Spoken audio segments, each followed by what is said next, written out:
विपक्षी एकता में ममता और केजरीवाल बने बड़ी रुकावट। विपक्षी एकता के लिए कांग्रेस से त्याग करने की हो रही है बात। अधिकांश राज्यों के कांग्रेस नेता विपक्षी एकता के नाम पर ज्यादा झुकने को तैयार नहीं। पटना में 23 जून को विपक्षी दलों की बैठक हुई। बैठक में यह तय हो गया कि बीजेपी के खिलाफ एकजुट होकर लड़ा जाएगा, लेकिन इसके लिए पार्टियों को त्याग करने होंगे और यह त्याग कांग्रेस को छोड़कर कोई और दूसरा दल करने को तैयार नहीं है।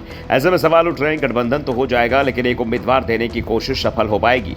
इस पर सवाल उठ रहे हैं। सबसे पहले नीतीश कुमार ने दावा किया था कि अगर 450 सीटों पर बीजेपी के खिलाफ एक उम्मीदवार देने में विपक्ष कामयाब रहा तो बीजेपी का देश से सफाया हो जाएगा।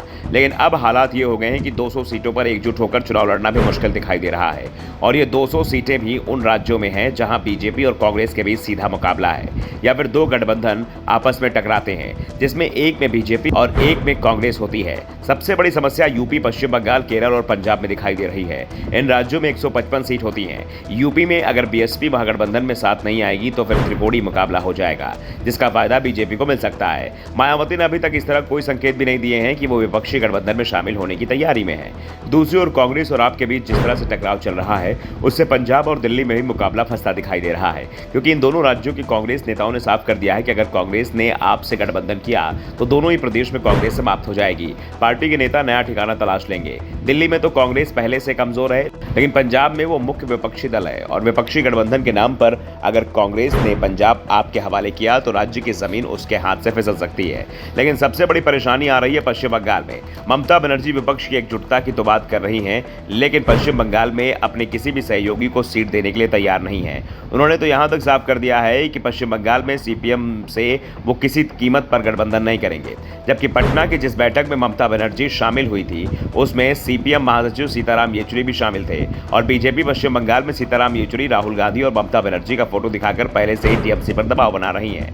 ऐसे ममता ने अपना रुख और कड़ा कर लिया है। राज्य में कांग्रेस नेता अधीर रंजन चौधरी और ममता बनर्जी जिस तरह से एक दूसरे के खिलाफ तीखे बयान दे रहे हैं उससे ये तो साफ हो गया है कि पश्चिम बंगाल में विपक्षी एकता संभव नहीं है और ममता को यह भी डर लग रहा है कि अगर उन्होंने गठबंधन किया तो एक तो उनका वोट सीपीएम और कांग्रेस की ओर शिफ्ट हो सकता है, दूसरा जो वोट उनके खिलाफ वाम दलों को मिलता रहा है वो बीजेपी में शिफ्ट हो जाएगा। यानी ममता को फायदा तो कुछ नहीं होगा लेकिन नुकसान बड़ा हो जाएगा। इसलिए ममता ने बंगाल में विपक्षी एकता से दूरी बना ली है, लेकिन वो राष्ट्रीय स्तर पर इसका समर्थन कर रही हैं।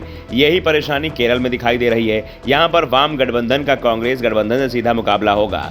बीजेपी तीसरी ताकत बनकर उभर रही है। अगर दोनों गठबंधन मिल जाते हैं तो बीजेपी तेजी से मजबूत हो सकती है। हाल ही में केरल से कांग्रेस के विधायक राहुल गांधी के साथ मिले थे और उस मुलाकात में फोटो उन्होंने सोशल मीडिया पर पोस्ट किए थे। केरल में कांग्रेस के विधायक ने राज्य वाम सरकार पर गंभीर आरोप भी लगाए। ऐसे में साफ है कि विपक्षी एकता को लेकर जो बैठक हो रही है उसमें मिलने वाली सफलता पर भी सवाल उठ रहे हैं। Bureau report, the such India.